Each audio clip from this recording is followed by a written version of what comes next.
Hello everyone, Pedro with you, and in this video I'm going to show you how to back up WhatsApp messages on iPhone. So it is very easy. First of all, we need to open WhatsApp, and here we need to click on the settings button in the bottom right corner to open the settings of the WhatsApp.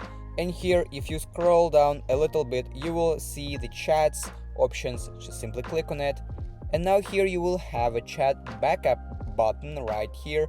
Click on this also, and as you can see, we have a little green button called back up now.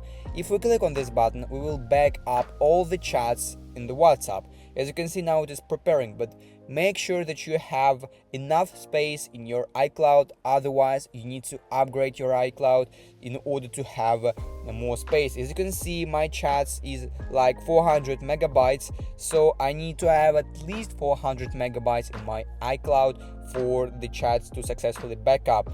You can also allow auto backing up, so simply click on the auto backup here, and if you want it for it to automatically back up, you can just simply go in weekly automatic, daily automatically backup. You can include or do not include videos. It basically means that it will have more space on your iCloud, but I won't include videos. And basically that is it. That is how you can back up chats in the WhatsApp on iPhone. If you found this video useful, leave a like and subscribe to the channel. Thank you.